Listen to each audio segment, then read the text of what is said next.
Welcome back after break friends Gujarati film કે કર યારના promotion માટે અરુણા ઈરાની અને તિકુ તલસાનિયા અમદાવાદના મહેમાન બન્યા ત્યારે તેમણે ફિલ્મ વિશે ખૂબ બધી વાતો કરી અને સાથે જ પાકિસ્તાની આર્ટિસ્ટ પર બેન હોવો જોઈએ તે વાતને સમર્થન પણ આપ્યું.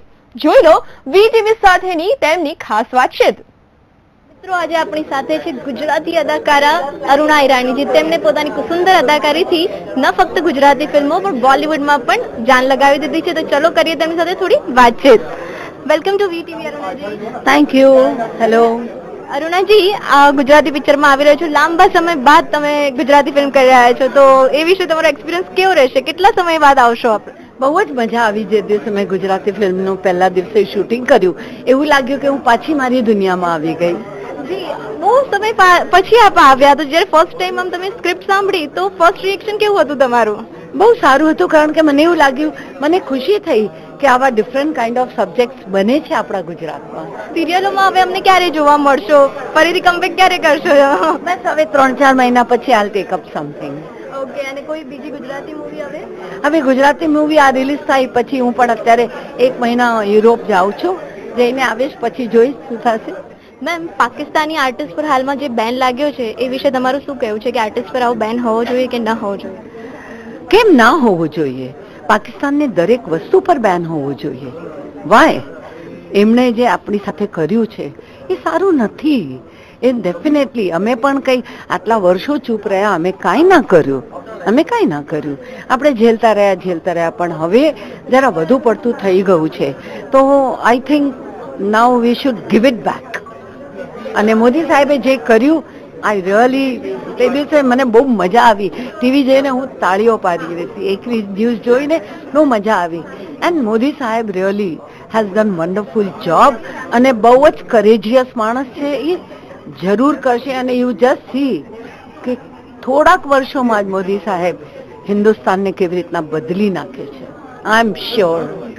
અને હું એટલું કહેવા માંગુ છું, જો મોદી સાહેબ જુએ તો, કે મોદી સાહેબ, આઈ અડોર યુ, આઈ લવ યુ. ભગવાન તમને ખૂબ સારી ને લાંબી જિંદગી આપે કે તમે દેશ માટે કામ કરી શકો. આપણી સાથે છે ગુજરાતી ઇન્ડસ્ટ્રીના એક્કા, એક્ટિંગની દુનિયાના બાદશાહ તિકુ તલસાણિયાજી. ચાલો એમની સાથે કરીએ થોડી વાતચીત કે આજે તેઓ અમદાવાદમાં આવ્યા છે શું કામ. Tikuji, welcome to VTV. Thank you so much. આજે અમદાવાદ આવવાનું કોઈ ખાસ કારણ? મારી ફિલ્મનું મ્યુઝિક રિલીઝ હતું અને ફિલ્મનું નામ છે કંઈ કરને યાર, જે 11મી નવેમ્બરે રિલીઝ થવાની છે અને તમારે બધાએ જોવાની છે. જી, કંઈક કરને યાર ગુજરાતી મૂવી તમે કમબેક કરી રહ્યા છો બહુ સમય પછી ગુજરાતી ફિલ્મોમાં, તો કેવું લાગ્યું કે ગુજરાતી ઇન્ડસ્ટ્રી આટલું ગ્રો કરી રહી છે વિશે? મને બહુ જ મજા આવી અને મેં બહુ જ મજા કરી છે. અને સ્પેશિયલી જ્યારે તમારી પાસે સુંદર કલાકારો હો તમારી સાથે, લાઈક અરુણા મેમ છે કે યતીન છે, રાજ છે, અને બંને છોકરીઓ, દે ઓલ બ્યુટિફુલ પીપલ. અને the director also was very amiable અને બહુ મજા આવી કરવામાં. એટલે અમને જો આટલી મજા આવી હોય તો લોકોને જોવામાં મજા જ આવશે. જી, તમે આમાં અરુણા ઈરાનીજી સાથે શેર કરી રહ્યા છો સ્ક્રીન, અને તમારા બંનેની કેમિસ્ટ્રી કેવી હતી? ત્યારનો જે એક અમે સોંગ પણ જોયું કે જેમાં તમે ઓલ્ડ સોંગ જેવું લાગે છે કે જાણે તમારી જવાની કાળનું એ સોંગ હોય, તો તે વિશે કેવું રહ્યું એ કરવું? એ બહુ જ મજા આવી, કારણ કે મેમ તો ફેન્ટાસ્ટિક ડાન્સર છે જ. મારે એમની સાથે સ્ટેપ્સ મેળવવાના હતા, એટલે પછી ઘણી મહેનત કરી અને ભેગો થઈ ગયો. એટલે I could stand next to her. પણ મજા આવી, ખૂબ જ મજા આવી. અને it's fun, it's great fun. અને બીજા તમારા જે કોસ્ટાર છે યંગસ્ટર્સ છે, હવે તમે આટલા સિનિયર એક્ટર્સ અને તે યંગસ્ટર્સ, તો તાલમેલ બેસાડવો કેટલો સહેલો કે અઘરો રહ્યો? અમે ક્યારે એ લોકોને એ ફીલ કરવા જ દીધું નથી કે અમે સિનિયર્સ છીએ અને તમે જુનિયર્સ છો. અમે એવી જ રીતે ફીલ કરતા હતા કે જેમ તમે નવા આવ્યા છો એમ અમે પણ નવા જ આવ્યા છીએ. અને એ રીતે અમારો તાલમેલ બહુ જ સરખો રહ્યો. અને અમારા સજેશન્સ એ લોકો એક્સેપ્ટ કરતા હતા અને અમને જે ઠીક લાગતું હતું અમે એમની પાસેથી કરાવતા હતા. Which they લાઇક્ડ. એન્ડ એ આખી વસ્તુ એટલી એક સરસ રીતે જેલ થઈ ગઈ કે એક બહુ સુંદર ફિલ્મ બની જેનું નામ છે કંઈ કરને યાર. જી, લાસ્ટ ક્વેશ્ચન, આના પછી તમારી કઈ ગુજરાતી મૂવી બીજી આવી રહી છે કે બીજા અન્ય પ્રોજેક્ટ? એક સાયકોલોજીકલ થ્રિલર છે જેનું નામ છે તૃપ્તિ, અને બીજી એક ફિલ્મ હમણાં જે અમદાવાદમાં શૂટ કરી રહ્યો છું જેનું નામ છે આવતારું કરી નાખો. જી પહેલા કંઈક તો કરો અને પછી હા. અવતારું કરી નાખું.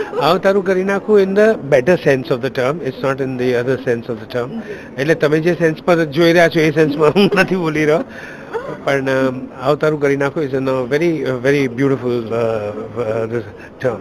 જી લાસ્ટમાં હું પૂછવા માંગીશ કે અત્યારે આ પાકિસ્તાની કલાકારો પર બેનનો જે મહત્વનો મુદ્દો ચાલી રહ્યો છે કે તમે શું માનો છો કે શું ખરેખરમાં ઇન્ડસ્ટ્રીમાં આવો બેન હોવો જોઈએ આર્ટિસ્ટ પ્રત્યે? મારું એક જ માનવું છે કે સરહદ પર જે જવાન આપણા માટે લડી રહ્યો છે એનાથી મોટું કોઈ છે જ નહીં. અમે કલાકારો બહુ નાના છીએ, we are very small in front of them and આયોટા.